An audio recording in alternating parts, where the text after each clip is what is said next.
नमस्कार साथियों, मैं महेंद्र सिंह आप सभी का स्वागत करता हूं आपके अपने यूट्यूब चैनल ब्राइट फ्यूचर पर। साथियों, मैं सुपर टेट का एक गणित का सेशन लेके आया हूं। देखिएगा, ये बहुत ही महत्वपूर्ण गणित का सेशन है और ज़्यादातर क्वेश्चन टेट में भी यहीं से पूछे गए थे। तो आइए शुरू करते हैं। देखिए गणित, तो सबसे पहले मैं गणित की जनरल जानकारी आपको दे दूं। तो गणित क्या है? गणित हमारे यहाँ तो ऋग्वैदिक काल से ही चलता आ रहा है। तो सबसे पहले गणित की पुस्तक आई थी गणित सार संग्रह, जो कि महावीराचार्य जी ने लिखी थी। इस और पाई का मान भी उससे पहले दे चुके थे हमारे आर्यभट्ट। आर्यभट्ट जी ने पाई का मान दिया था, आप जानते ही हैं सभी पाई का मान। इसके बाद पुस्तक आई सिद्धांत शिरोमणि। सिद्धांत शिरोमणि के जो लेखक हैं वो हमारे भास्कराचार्य जी हैं। इसके बाद नवशतिका और विशतिका, ये भी पुस्तकें आई जो श्रीधराचार्य जी ने लिखी हैं। तो बहुत सारी मतलब जो है जानकारी है इनके विषय में। और हमारे जानते ही हैं। इसके बाद जो नंबर्स हैं वो आप जानते ही हैं, हिंदू अरेबिक नंबर जो हैं वो 01 से 9 तक, और जीरो भी उसमें शामिल है। और जो नंबर्स हैं उनकी तो कोई गिनती ही नहीं है। तो आइए शुरू करते हैं सबसे पहले गणित। तो गणित में देखिएगा, जो गणित है, गण माने होता है गणनाएं और इति माने होता है होना। तो जहाँ गणनाएं होती हैं वहाँ होता है गणित। तो गणित को हमने अध्ययन की दृष्टि से 3 भागों में बांटा है। तो वो 3 भाग कौन कौन से हैं, आइए उन पे चर्चा कर लें, थोड़ा सा इनके विषय में जान भी लें।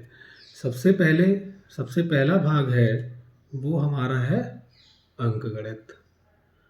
अंक गणित अंक गणित आप जानते ही हैं। अंक मतलब जो हमारे नंबर्स हैं। तो अंक आपके क्या होते हैं आप जानते ही हैं, 0 से अनंत तक होते हैं।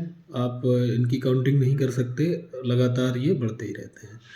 तो ये अंक जो हैं, अंकों को हमने 2 भागों में बांटा अपने अध्ययन की दृष्टि से। वो होते हैं आपके, एक होता है जिन्हें कहते हैं पूर्णांक या पूर्ण संख्याएं, और एक होती हैं प्राकृतिक संख्याएं।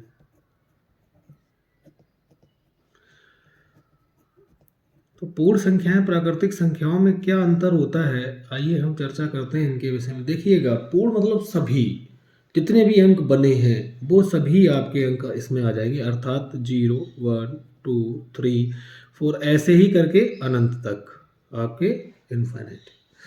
अब बात करते हैं प्राकृतिक संख्याओं की। तो प्राकृतिक संख्याएं, प्रकृति में कोई भी चीज है तो उसकी शुरुआत 1 से हुई है। प्रकृति में शून्य का कोई अर्थ नहीं है। प्रकृति में अगर शून्य है इसका मतलब वो चीज प्रकृति में है ही नहीं, हमारे चारों ओर है ही नहीं। तो हम प्राकृतिक, जो भी प्रकृति में चीजें हैं उसकी कहीं ना कहीं से तो प्रारंभ हुई होगी, है ना, कहीं ना कहीं से तो वो आई होंगी। तो शुरुआत हमेशा कहाँ से होती है प्राकृतिक संख्याओं में? 1 से। 1 2 3 4 और ये अनंत तक होती हैं। तो पूर्ण संख्याएं और प्राकृतिक संख्याओं में सिर्फ यही अंतर होता है कि पूर्णांक में 0 से अनंत तक होता है और यहाँ पर 1 से अनंत तक होता है, क्योंकि प्रकृति में 0 का कोई महत्व नहीं होता है। अब इन्हीं प्राकृतिक संख्याओं को हमने 2 भागों में बांटा। वो 2 भाग हैं हमारे, एक है सम और दूसरा है विषम। तो आप जानते हैं सम संख्याएं क्या होती हैं, जिनके इकाई का अंक क्या हो, 2 4 6 8 या 0। जहाँ पर इकाई का अंक 2 4 6 8 या 0 होता है, अथवा जो संख्याएं 2 से कट जाती हैं वो हमारी सम संख्याएं होती हैं। और जहाँ पर इकाई का अंक 1 3 5 7 9 होता है, या जो 2 से ना कटे या जिनका जोड़ा ना बने, वो हमारी कैसी संख्याएं होती हैं? विषम संख्याएं होती हैं। देखिएगा, अब यहाँ पर बात करते हैं इन्हीं प्राकृतिक संख्याओं को फिर दोबारा 2 भागों में बांटा। वो 2 भाग कौन कौन से थे उनके बारे में आइए चर्चा कर लेते हैं। तो वो 2 भाग थे हमारे, जिन्हें कहते हैं हम भाज्य और अभाज्य। देखिएगा भाज्य क्या संख्याएं होती हैं या भाज्य लोग क्या होते हैं। देखिए संसार में दो तरीके के लोग पाए जाते हैं, एक साधु सन्यासी और दूसरे गृहस्थ लोग। ठीक है, जो गृहस्थ लोग होते हैं वो अपनी भी सुनते हैं, अपने घर वालों की भी सुनते हैं, ऊपर भगवान की भी सुनते हैं, है ना। इसी तरीके से साधु सन्यासी होते हैं, वो केवल अपनी या और भगवान की सुनते हैं। इसी तरीके से हमारे नंबर भी दो तरीके के हैं। अब भाज्य नंबर क्या है, इनका परिवार है भाई। तो ये इनके परिवार में वो खुद है, खुद भी हैं, इसके बाद खुदा भी है, और इसके बाद उसके परिवारीजन भी हैं। जैसे कि सबसे पहली अगर पूछे कि सबसे पहली भाज्य संख्या क्या है, तो आपकी 4 सबसे पहली भाज्य संख्या है, क्योंकि ये एक एक हमारा खुदा है, एक से भी कटती है, इसके बाद ये 2 से भी कटती है, और इसके बाद ये 4 से भी कटती है। कहने का अर्थ ये हुआ कि कोई संख्या यदि स्वयं और एक के अलावा भी किसी अन्य संख्या से कटती है तो आपकी संख्या भाज्य होती है।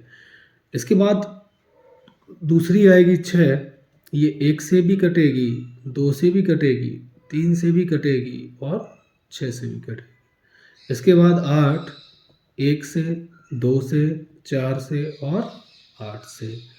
तो इस तरीके से ये संख्याएं क्या होती हैं, मतलब जो है ये किसी न किसी अन्य संख्या से, एक स्वयं और एक के अलावा किसी अन्य संख्या से भी विभाजित होती हैं, वो संख्याएं भाज्य कहलाती हैं।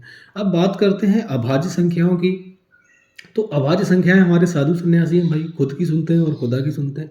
तो ऐसी संख्याएं जो स्वयं और एक के अलावा किसी अन्य संख्या से नहीं करती हैं, वो हमारी अभाज्य संख्याएं कहलाती हैं। जैसे कि सबसे पहली अभाज्य संख्या है 2। एक ना तो भाज्य है और ना ही अभाज्य है, ठीक है, एक यानी कि खुदा है वो खुद में। तो ये 2 संख्या है वो 1 से कटेगी और 2 से कटेगी। तो यहाँ से बहुत क्वेश्चन पूछा जाता है कि भाई 2 जो है एक सम संख्या है। आप देख लीजिए 2 एक सम संख्या है जो कि अभाज्य है, और कोई भी सम संख्या अभाज्य नहीं है। सारी की सारी 2 के अलावा अन्य सारी संख्याएं क्या हैं, आपकी भाज्य हैं। 2 के अलावा सारी संख्याएं जो हैं वो सारी की सारी विषम संख्याएं हैं जो अभाज्य हैं, ठीक है। तो देखिएगा 2 आपकी एक सिंगल ऐसी सम संख्या है जो कि आपकी अभाज्य है। इसके बाद हम बात करें 3 की, तो 3 भी 1 से कटेगा, 3 से कटेगा। 5 भी 1 से कटेगा, 5 से कटेगा। इसके बाद 7 1 से कटेगा और 7 से कटेगा। इसी तरीके से आगे भी 11 है। तो इसका एक क्रम है, एक ट्रिक है, 100 तक की मैं बता दे रहा हूँ। वो ट्रिक है, आप ज्ञात कर सकते हैं डिजिट बाय डिजिट। जैसे कि इसकी ट्रिक क्या है, इसकी ट्रिक है 1 से 100 तक अभाज्य संख्याएं आपको पता होनी चाहिए कितनी हैं, 25, जिनकी ट्रिक है 44, 22, 32, 23, 21। ये इनकी ट्रिक है। यानी कि 1 से 10 तक, ये क्या है 1 से 10 तक, ये क्या है 10 से 20 तक। तो ऐसे ही हैं ये, मतलब जो है 10 संख्याएं दी, एक मोबाइल नंबर जैसा है। तो आपसे अगर पूछे कि भाई बताइए 1 से 50 तक की संख्याएं, मतलब 1 से 50 तक की संख्याओं में अभाज्य कितनी है, तो आप क्या करेंगे, शुरुआत से 5 डिजिट यानी कि 10, 20, 30, 40, 50, यहाँ तक 50 हो गया। तो आप क्या करेंगे, इनका योग कर लेंगे। तो कितना हुआ, 4 4 8, 2 10, 10 2 12 और 3 15। तो आपकी 1 से 50 तक की अभाज्य संख्याएं कितनी हुई, 15, ठीक है। तो इस तरीके से ये ट्रिक आपकी काम करेगी। इससे भी आपका क्वेश्चन बहुत बार पूछा गया है। तो आपको पता चला भाज्य और अभाज्य के बारे में। इसके बाद इन्हीं संख्याओं को, इन्हीं प्राकृतिक संख्याओं को फिर 2 भागों में बांटा गया। हाँ, इसके बाद और चर्चा कर लूँ भाज्य अभाज्य, और एक होती है सह अभाज्य संख्या। तो सहअभाज्य संख्या क्या होती है, इसके बारे में भी आइए हम चर्चा कर ले। देखिएगा जो सहअभाज्य संख्या है, सहअभाज्य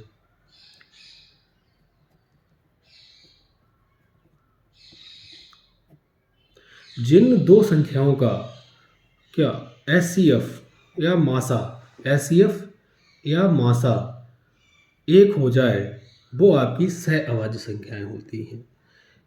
समझ आया होगा आपको। एचसीएफ यानी कि मान लीजिए कहीं दिया आपको 5 7 और 6 दे दिया, 7, 6 और 7 का मासा कितना होगा? 1 होगा। इसका एचसीएफ आप निकालेंगे तो कितना निकलेगा? 1 निकलेगा। इसी तरीके से होती है एक जुड़वां अभाज्य, या जिन्हें कहते हैं ट्विन प्राइम। तो भैया जुड़वां अभाज्य क्या होती हैं वो भी हम देख लेते हैं। जुड़वां अभाज्य संख्याएं जो होती हैं, जैसे कि आपका दिया है 2, 3, 3, 5, दो संख्याओं का जोड़ जो कि लगातार हैं वो आपकी जुड़वां अभाज्य संख्याएं कहलाती हैं।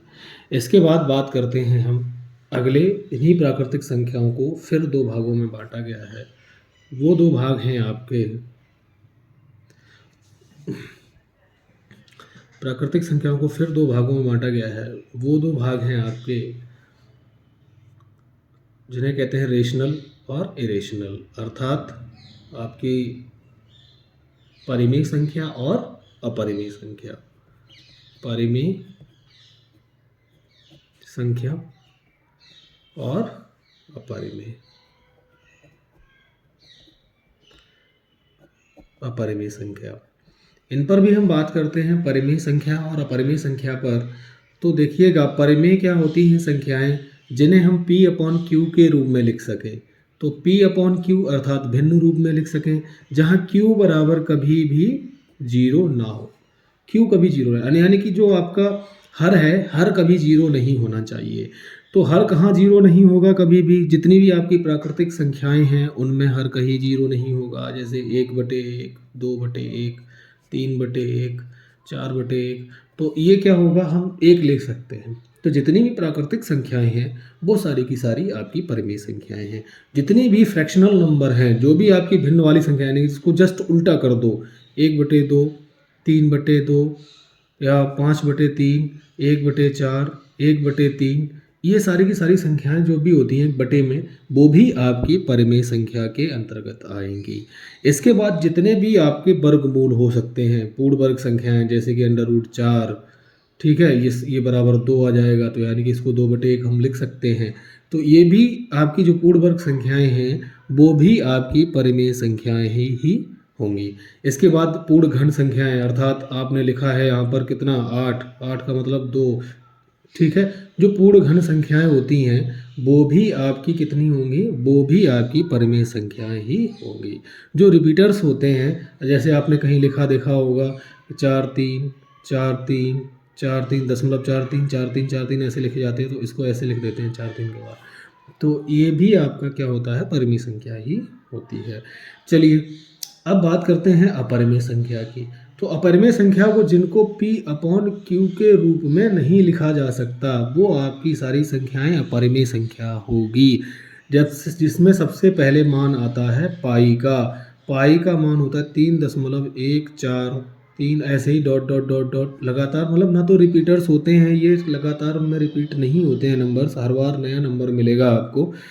तो ना ही इनका कोई सिस्टमेटिक कहें रीजनिंग वाला कोई क्रम बनता है। तो ये संख्या जो है आपकी पाई जो है अपरिमेय संख्या है, ये ध्यान रखिए। लेकिन पाई का जो मान है, आप कहेंगे कि भाई पाई का मान 22/7 होता है, तो ये एक्चुअल मान नहीं होता। एक्चुअल मान जो आर्यभट्ट ने दिया था वही था, लेकिन ये 22/7 अगर दिया गया है तो वो परिमेय संख्या के अंतर्गत आएगा, क्योंकि इसे P/Q के रूप में हम लिख सकते हैं। लेकिन पाई अपने आप में क्या है? एक अपरिमेय संख्या है। जितने भी रूट्स वैल्यू हैं और जिनका पूर्ण वर्गमूल नहीं हो सकता, वो सारी की सारी अपरिमेय संख्याएं हैं, जैसे कि √2, √3, √5, √6, √7, √8, या जिनका पूर्ण घन नहीं हो सकता, जैसे कि घनमूल 3, घनमूल 2, घनमूल 4, ये सारी की सारी संख्याएं कैसी होंगी? अपरिमेय संख्याएं ही होंगी। यदि आपसे कहीं क्वेश्चन पूछा जाता है कि √2 + 1/3 कैसी संख्या है, चूँकि ये अंडर रूट की वैल्यू पूरी पूरी नहीं निकाली जा सकती है, इसीलिए ये आपकी अपरिमेय संख्या होगी। ये आपको ध्यान रखना है। इसके बाद हम बात करते हैं पूर्णांक की। तो पूर्णांक भी आपके 2 तरीके के होते हैं, आपको पता होना चाहिए कि पूर्णांक क्या होते हैं। एक धनात्मक पूर्णांक होते हैं और एक ऋणात्मक। तो भैया धनात्मक और ऋणात्मक, देखिए शून्य ना तो धनात्मक है और ना ही ऋणात्मक है। तो ऋणात्मक संख्याओं में सबसे बड़ी संख्या क्या होती है आपको पता है, -1 होती है। आप इसमें सबसे बड़ी -1 है और इसके बाद लगातार छोटी -2, उससे छोटी -3। अक्सर एक क्वेश्चन आता है, हम लोग क्या करते हैं यहाँ पर गलती कर देते हैं कि कहीं लिखा है -34 और -43, तो इसमें पूछ लेता है कि भैया बड़ी कौन है, तो बड़ी जो इसमें जो सबसे छोटी होती है वही बड़ी होती है, यानी कि -34 बड़ी है -43 की अपेक्षा। ठीक है, इसमें जस्ट उल्टा होता है, जो हमारे नंबर्स होते हैं उनसे जस्ट उल्टा होता है। तो भाई ये हुई आपकी क्या, ऋणात्मक नंबर। और धनात्मक कहाँ से शुरू होता है, जैसे कि 1 से शुरू होता है, इसके आगे धनात्मक कहीं चिन्ह लगाया नहीं जाता, तो ये 1 से शुरू होता है। तो भाई अब देखेंगे कि 1 से यहाँ पे सबसे छोटी धनात्मक संख्या क्या होती है, 1, और उससे चले जाएं अनंत तक, तो हम इसमें देखिएगा ऋणात्मक में सबसे बड़ी संख्या हमको ज्ञात होती है, धनात्मक में सबसे छोटी संख्या। ठीक है, तो यहाँ पर हमने बात रही पूर्णांकों की। अब मैथ का दूसरा पार्ट भी पढ़ते हैं भाई। हमने अंकगणित पढ़ लिया था, अंकगणित के बाद अगला पार्ट आता है मैथ को। हमने बताया था अध्ययन की दृष्टि से हमने मैथ को 3 भागों में बांटा है। तो सबसे पहला, अब सबसे दूसरा आएगा, उसे हम कहते हैं बीज गणित। तो भाई बीज गणित है, तो बीज गणित जो है इसे इंग्लिश में कहते हैं अलजेब्रा। अल मतलब अल्फ़ाबेट, इसमें क्या होते हैं इंग्लिश के लेटर अल्फ़ाबेट आते हैं। तो वो कहाँ से आते हैं, A to Z। जैसे आप जानते ही हैं A + B का होल स्क्वायर, A - B का होल स्क्वायर। ठीक है, इसके बाद A + B का होल क्यूब, A - B का होल क्यूब, A³ + B³ का फार्मूला, A² - B² का फार्मूला। तो ये सारे के सारे जो भी टर्म हैं अल्फ़ाबेट के, वो सारे के सारे आपके आएंगे कहाँ, बीज गणित में। इसके बाद हम बात करें रेखा गणित की। रेखा गणित देखिएगा, रेखा गणित, रेखाएं आपकी 2 तरीके की होती हैं, आपको मालूम है। एक होती है सरल रेखा और एक होती है वक्र रेखा। तो 3 सरल रेखा आपस में मिलती हैं, एक दूसरे के सिर को छूती हैं, तो आपके त्रिभुज बनते हैं। 4 सरल रेखाएं आपस में मिली तो चतुर्भुज बना। चतुर्भुज कई प्रकार के होते हैं, जिसमें वर्ग है ना, आयत है, समांतर चतुर्भुज है, समचतुर्भुज है, समलंब चतुर्भुज है। तो ऐसे बहुत सारे चतुर्भुज बन जाते हैं। तो इसके बाद बात करें पंचभुज भी बनता है, पंचभुज, षष्ठभुज, ये सारी की सारी आकृतियाँ हमारी रेखाओं पर ही आधारित हैं। इसके बाद एक वक्र रेखा अपने आप में ही घूम जाए और अपने शीर्ष को छू ले, तो वो क्या बन जाती है, आपकी व्रत बन जाती है। तो इनके विषय में हम विस्तार से पढ़ेंगे आगे, वीडियो काफ़ी लंबा हो रहा है। तो उम्मीद करता हूँ आपको वीडियो पसंद आया होगा। यदि वीडियो पसंद आया तो वीडियो को लाइक करें और चैनल को सब्सक्राइब अवश्य करें। धन्यवाद।